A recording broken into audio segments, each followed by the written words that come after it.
Graça e paz, amados. É com grande alegria e satisfação que estamos aqui para mais uma reflexão em momentos na eternidade. E agradecemos a Deus por mais esta grande oportunidade, onde esperamos que Deus, por meio do Espírito Santo, venha ministrar em nosso espírito a sua vontade. Amados, e hoje escolhi como tema: a fé ativa em Cristo Jesus é a única que nos faz vencer o mundo e nos salva eternamente. E para comentarmos algo a respeito das Escrituras Sagradas, escolhemos hoje o versículo 4 do livro de 1 João, capítulo 5, que diz assim: o que é nascido de Deus vence o mundo.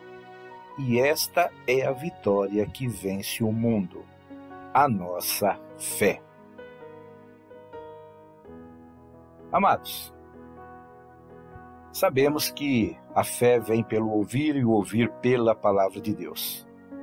Mas se nós excluirmos a palavra de Deus deste versículo, nós teremos que a fé vem pelo ouvir. E o ouvir qualquer filosofia, o ouvir qualquer coisa, ouvir qualquer palavra, amados. Por isso nós temos que estar atentos em relação ao que estamos ouvindo hoje. Tomar muito cuidado para não deixar que estas coisas, estas vozes, venham influenciar e até mesmo prejudicar a nossa mente, a nossa alma, o nosso corpo, o nosso espírito, onde então prejudicará totalmente a nossa vida neste mundo. E neste contexto, amado, baseado neste princípio, nós vamos falar aqui sobre a fé real, a fé salvífica. Porém, esta fé não é a fé que hoje vemos comumente sendo exercitada neste mundo, onde ela só é vista e achada em pessoas enquanto tudo o que querem de Deus e buscam nele conseguem receber. Contudo, se em algum momento, por qualquer motivo que seja, este pedido a Deus demorar ou nem mesmo ocorrer de vir a receber, pronto, já não se encontra mais a fé no indivíduo. Sendo que, por causa desta condição, muitos se desviam, abandonam a Deus, perdem a sua professa fé, que diziam com seus lábios que tinham, mas que de fato, na realidade, não a tinham. Até mesmo porque as Escrituras, elas nos exortam assim: estejam certos, portanto, de que os que são da fé, estes é que são filhos de Abraão. Amados, nós sabemos que Abraão, ele glorificou a Deus e ele agradou a Deus pela sua fé. Pois Abraão, ele foi chamado por Deus e ele, ouvindo a voz de Deus, ele partiu para um lugar sem mesmo saber onde era este lugar. Ou seja, enquanto ele estava na viagem, no processo da caminhada, é que Deus foi dirigindo os passos dele. E ele jamais duvidou de Deus, ele sempre creu em Deus.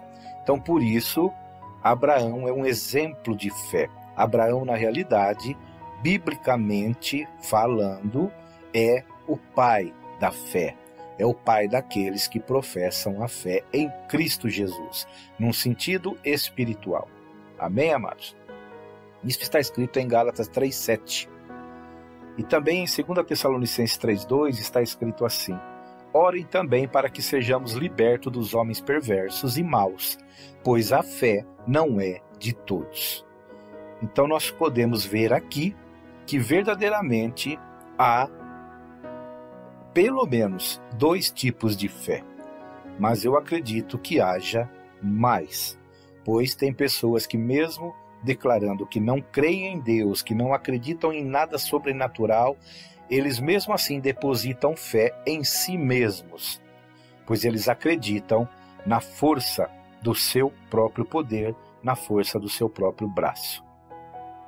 Está escrito ainda em Lucas 18:8, o seguinte: digo-vos que depressa lhes fará justiça. Quando, porém, vier o Filho do Homem, porventura achará fé na terra?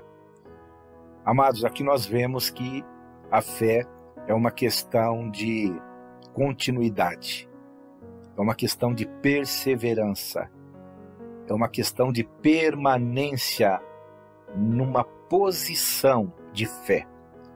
Sabemos aqui que se nós não perseverarmos, se nós dormirmos em relação à nossa fé, nós podemos perdê-la.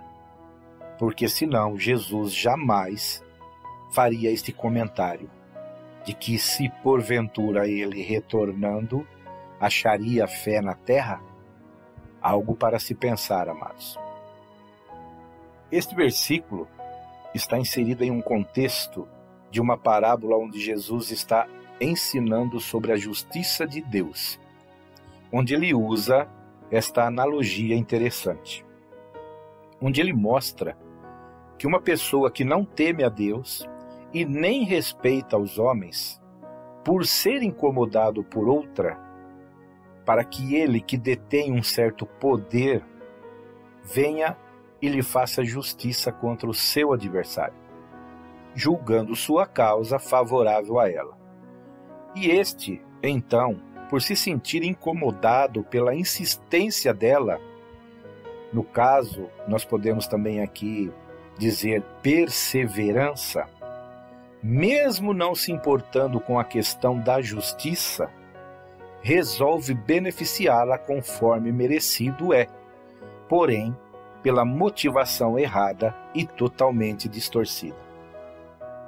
Porém, amados, para nós, o que Jesus quer nos ensinar é que, ao contrário do homem que é injusto e ímpio, mesmo assim, beneficiou aquela viúva. Como Deus, sendo justo e santo, não o fará para com os seus escolhidos, que em perseverança clamam a Ele todos os dias pela sua justiça? A diferença está em que Deus nos exorta para que constantemente, amados, perseveremos em oração a Ele, buscando a Ele a sua justiça, ao seu reino, sem cessar. E então Ele se agradará para conosco, os seus escolhidos.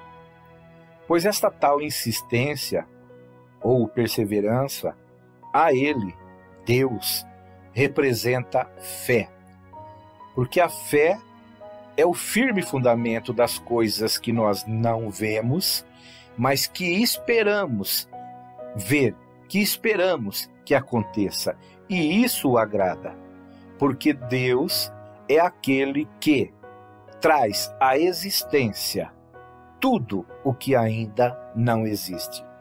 E quando nós perseveramos dessa forma, isto o alegra, e então o faz mover-se em favor daqueles que assim praticam, ou seja, praticam a perseverante oração pela fé em Deus, em seu poder e em seu agir.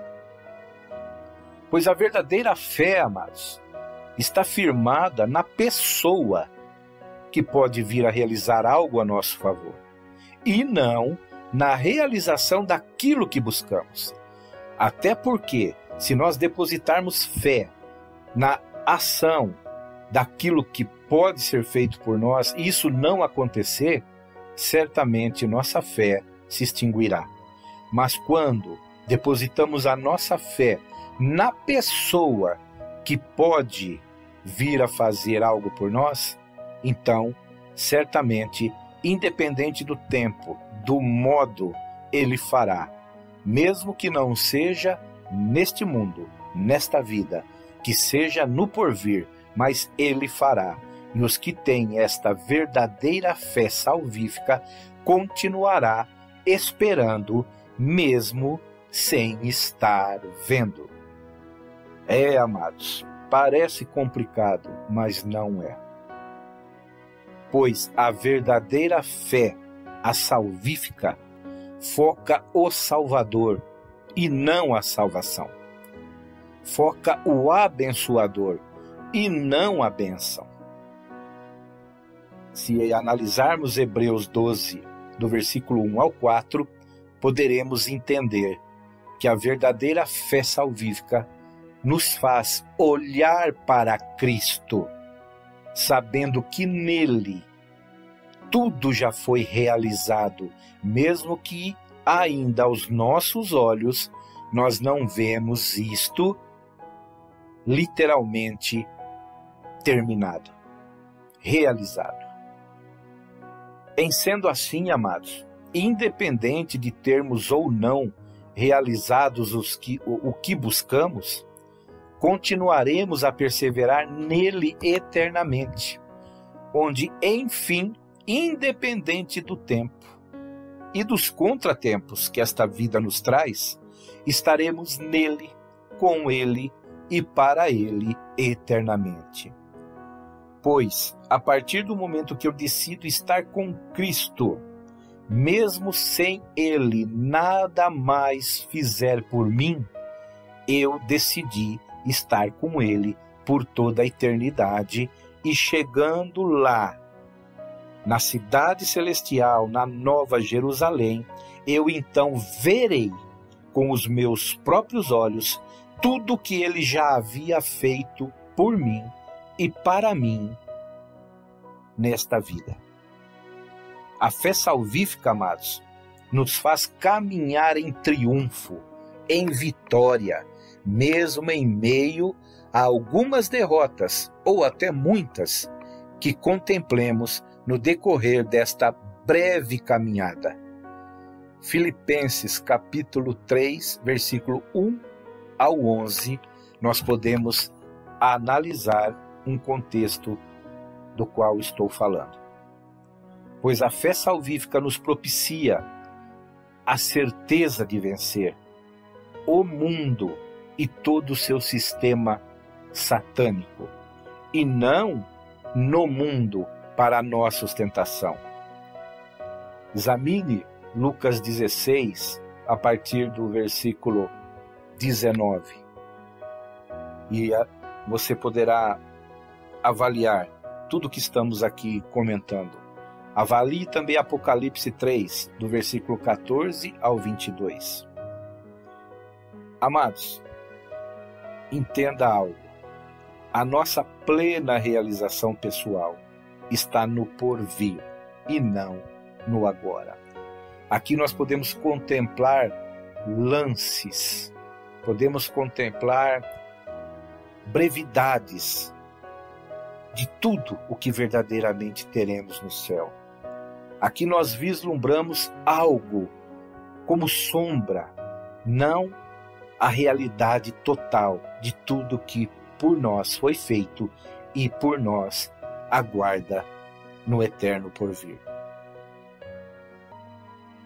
Querendo, amados, leia Lucas capítulo 18, do versículo 1 ao 8, onde conta-se a história deste juiz e desta viúva.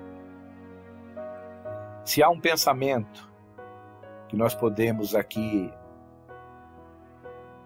colocar em relação a esta breve reflexão, é este: a fé que nos salva é aquela que nos leva a olhar tão somente para o nosso Salvador, sem mais nada nos preocupar e nem ansiar, pois Ele nos basta. Amados, fiquem na graça, fiquem na paz abundante de Cristo, o autor e consumador da minha fé, da sua fé, da nossa fé. Que o Senhor ministre em nós muito mais da sua vontade, muito mais das suas novidades de vida, para que possamos, em fé, prosseguir, combatendo o bom combate e vencendo o mundo, como Cristo venceu e nos outorgou esta vitória nele, em nome de Jesus. E amados, a minha oração é esta: que o Senhor possa me dar vida, inspiração, revelação, para que em breve possamos retornar com mais uma reflexão em momentos na eternidade. Deixo aqui agora a minha saudação. Que a graça, o amor, a paz de Cristo sejam abundantes para com todos nós, hoje e sempre. E também o abraço do amigo, do irmão, do pastor Hélio Loyola, do Ministério Só em Cristo, a Vida.